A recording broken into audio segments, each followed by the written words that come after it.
अब कुल मिलाकर ये बात तो तय हो गई कि कर्नाटक में कांग्रेस की प्रचंड बहुमत के साथ सरकार बन गई है। अगर ये कहा जाए कि कांग्रेस ने बीजेपी के हाथों से कर्नाटक छीन लिया है तो इसमें कोई दो राय नहीं है। लेकिन सोचने वाली बात यह है कि कांग्रेस ने इतनी बड़ी बाजी पलटी कैसे, क्योंकि एक बात यह भी कॉमन थी कि कर्नाटक में एक के बाद एक सरकार बदलती रही है। ये काफी लंबा इतिहास रहा है और इस चुनाव में भी कुछ ऐसा ही हुआ था। लेकिन अगर भाजपा की रणनीति को देखा जाए तो उसने अपनी रणनीति में काफी ज्यादा बदलाव किया था, क्योंकि कर्नाटक जैसा इतिहास भी उत्तर प्रदेश का रहा है। वहां पर भी एक के बाद एक सरकार का आना जाना लगा हुआ था, लेकिन भाजपा और योगी ने वहां पर कुछ ऐसा किया कि वहां के पूरे इतिहास को ही बदल दिया। मगर सोचने वाली बात तो यह है कि अब इतिहास को बदलने की पूरी स्ट्रेटेजी भाजपा के पास थी, फिर भी कर्नाटक में हार का सामना क्यों करना पड़ गया? आखिर कौन सी भूल हो गई थी भाजपा से जिसके कारण उन्हें हार का सामना करना पड़ा? अगर देखा जाए तो भाजपा ने कर्नाटक में अपनी एड़ी से चोटी तक का पूरा जोर लगा दिया था। यहाँ तक कि बीजेपी के जितने भी स्टार प्रचारक थे, चाहे उनमें प्रधानमंत्री नरेंद्र मोदी जी हो, अमित शाह हो, यहाँ तक कि योगी जी जैसे दिग्गज नेता भी मैदान में उतर गए थे। भाजपा ने बजरंगबली से लेकर पीएफआई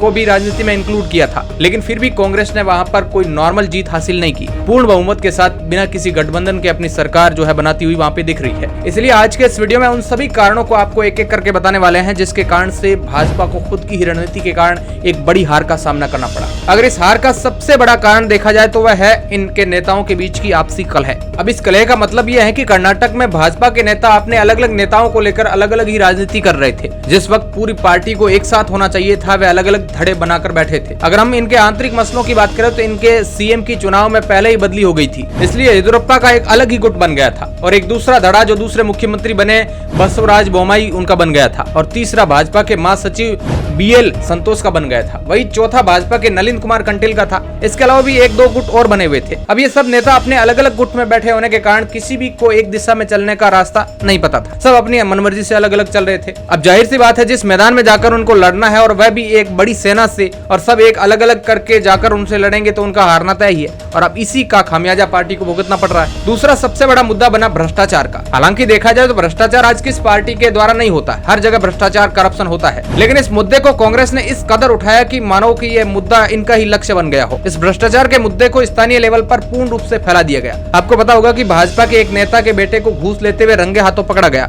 और इसी कारण से बीजेपी के नेता को जेल भी जाना पड़ा और इसी कारण को कांग्रेस ने जड़ से पकड़ लिया और उसे निशाना बनाते हुए कहा कि भाजपा 40% प्रॉफिट पर काम करने वाली सरकार है। सबसे पहले कांग्रेस की हम बात करें तो एक बात आपके दिमाग में आई होगी कि इस बार कांग्रेस सबसे ज्यादा मीडिया पर एक्टिव रही है। हर बार कांग्रेस का यह कहना होता है कि मीडिया वाले उनकी बातों को कवर नहीं करते। यही कारण होता है कि मीडिया और कांग्रेस के बीच में 36 का आंकड़ा बना रहता है। लेकिन इस बार कांग्रेस ने एक भी रैली करने में कमी नहीं रखी। यहाँ तक कि कांग्रेस के अध्यक्ष से लेकर सोनिया गांधी और प्रियंका गांधी सब मैदान में उतर आए थे। लोगों के बीच में रहकर उन्होंने अपना प्रचार किया। अपनी पार्टी के लोगों से मिल रहे हैं, उनसे बात कर रहे थे, तो इनका सीधा ही असर लोगों पर होता है। और ये मुद्दा जब उजागर हुआ तो ठेकेदार ने फांसी भी लगा दी थी और इस मुद्दे ने इस प्रकार लहर पकड़ी कि लोगों ने कांग्रेस के साथ आना शुरू कर दिया। जो लोकल लोग थे वो कांग्रेस की बात सुनने लगे, जिसके कारण भाजपा ने कर्नाटक में अपनी लोकप्रियता को कम कर दी और उसका सीधा ही फायदा कांग्रेस को हुआ। भाजपा को हार का एक बहुत बड़ा कारण ये भी रहा है। आपको पता होगा कि चुनाव के दौरान बजरंगबली, पीएफआई और केरला स्टोरी जैसे नेशनल मुद्दों को काफी उजागर किया गया। अमित शाह से लेकर पीएम मोदी तक सभी इन नए मुद्दों पर बढ़ चढ़कर भाषण दे रहे थे। लेकिन क्या आपको पता है कि कर्नाटक के खुद के स्थानीय मामले बहुत से थे जिससे लेकर वे अपना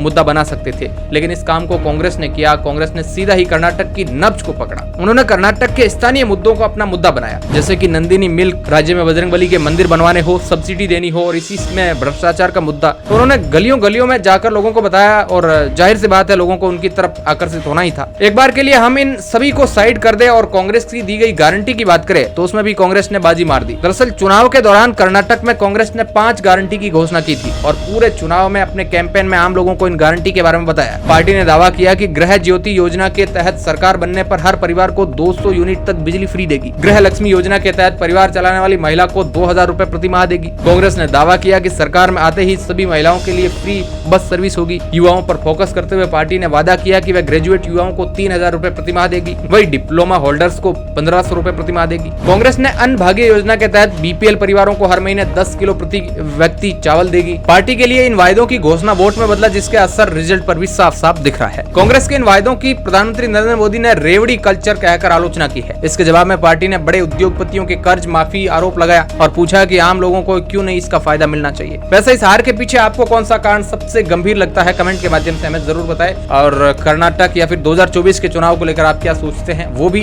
कमेंट के माध्यम से जरूर बताएं। क्या कांग्रेस जो है 2024 के लिए प्रिपेयर हो रही है, या फिर जिस प्रकार राहुल गांधी की लोकप्रियता भारत जोड़ो यात्रा के बाद बढ़ी है और कर्नाटक के अंदर जीत के बाद कांग्रेस के अंदर जो है एक उत्साह या फिर एक जोश का माहौल बना है, उससे लेकर आप क्या सोचते हैं, कमेंट के माध्यम से जरूर बताएं। धन्यवाद।